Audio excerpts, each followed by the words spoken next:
So, when you hear the word yoga, what's the first thing that pops into your head? For a lot of us, it's probably complicated poses and sweaty workout classes. But today, we're going to go way deeper. We're talking about a timeless science for living a life that's truly balanced and fulfilling. You know, this ancient wisdom really hits the nail on the head. It's telling us that the secret to well-being isn't about going to extremes. It's about finding harmony in everything we do, from what we eat, to how we work, to how we sleep. And at its heart, yoga is the tool that helps us find that exact balance. But let's be real. Our world today is anything but moderate, right? We're constantly on the go, juggling a million things, under pressure, basically living in a state of high alert. And that constant stress, that's exactly why this ancient practice is more relevant now than it has ever been.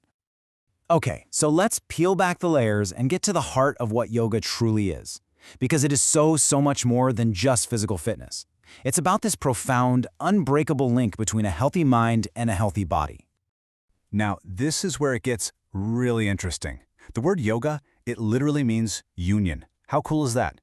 This isn't just about moving your body. It's about forging a real connection, a union, between your physical self, your mind, and that deeper part of you, your consciousness. It's a journey from not knowing to self-knowing. And this journey, it kind of happens on two levels. Think of it like this. There's the outer aspect, the Vajrayana. That's the stuff we usually see, the postures and the breathing that make us feel amazing. But all of that is really just a gateway to the inner aspect, the Antarang. And that's where the real magic happens, when you learn to master your own mind through focus and meditation. And speaking of journeys, yoga is definitely not a one-size-fits-all deal. Nope, it's this incredibly rich tradition with tons of different paths, but they're all heading to the same destination, that goal of union and self-awareness. This slide just shows you how incredibly diverse it is. And there's a good reason for all these paths. Yoga gets that we're all wired differently. So whether you're someone who's all about action, or you're more devotional, or super intellectual, or really focused on the physical, there is a path designed just for you. Okay, so that's the big picture, the why. But what about the how? Where in the world do we start? Well, it all begins with the most fundamental building blocks we have, the food we eat and the air we breathe. You've heard the saying, you are what you eat, right? Well, yoga takes that super literally, especially when it comes to your mind. Food is broken down into three types. You've got sattvic food, think fresh, nourishing stuff that makes your mind calm and clear. Then there's rajasic food, oily, spicy things that can make you feel restless and agitated. And finally, tamasic food, like stale or heavily processed stuff that can make you feel kind of lazy and foggy. The bottom line, what's on your plate directly shapes what's in your head. All right, so once we're mindful of our food, we move to the body itself. And this is what most people think of as yoga, the asanas or postures.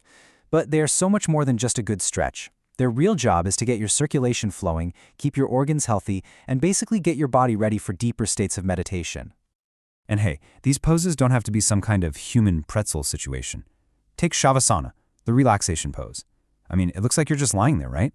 But by consciously letting go of every single muscle, you release this deep-seated tension from your body, your nerves, and even your brain. It's an incredibly powerful antidote to modern stress. Or how about the Cobra pose, Bhujangasana? This gentle back bend is an absolute lifesaver for anyone who spends too much time hunched over a desk.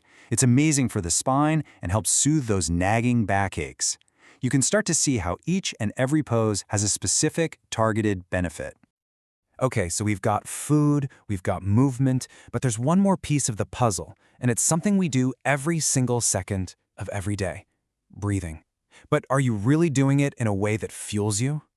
Get ready for this, because this number is wild. Your brain, it needs 3 times more oxygen to work properly than the rest of your entire body combined. Let that sink in for a second. 3 times. And yet most of us wander around taking these shallow little breaths, basically starving our brain of what it needs most. And that is exactly why pranayama, the science of breath control, is so incredibly important. These exercises aren't just about sucking in more air, they are designed to manage and boost the flow of prana, what yoga calls the basic life-giving energy of the whole universe. You know what? Let's try one right now. Wherever you are, just sit up straight. As you breathe in, I want you to literally imagine you're pulling in fresh, clean energy. And as you breathe out, just visualize all the tiredness, all the stress, all the negativity just leaving. Just do that a few times. You can feel the shift, can't you? And all of this, the mindful eating, the postures, the breathing, it's all building up to something. It's all prep work for the main event, the ultimate goal of yoga, finding that quiet, calm, clear space inside your own mind.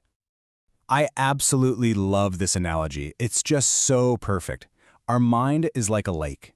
When it's all choppy from the winds of stress and nonstop thoughts, the water's murky. You can't see a thing.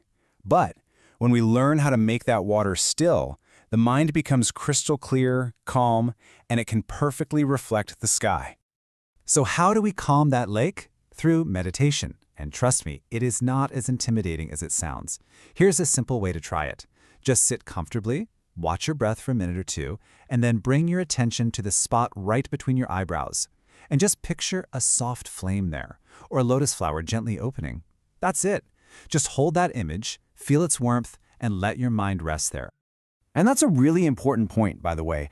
A lot of people think meditation is about forcing your mind to be empty. It's not. It's about giving your mind one single peaceful thing to focus on. And the goal of that? It's to get past all the mental chatter and just experience a deep sense of peace, clarity, and connection to everything. So, as we wrap this up, let's bring it all home. Yoga isn't a fitness trend you do for an hour. It is a complete, holistic system. It's a roadmap for bringing your body, your mind, and your spirit all into alignment, so you can move through this crazy world with a lot less stress and a whole lot more peace. I want to leave you with this final thought. The real practice of yoga isn't about how flexible your body is. It's about how you can bring balance and clarity to your life. The tools are all there. The only question left is, what will you do to find your balance?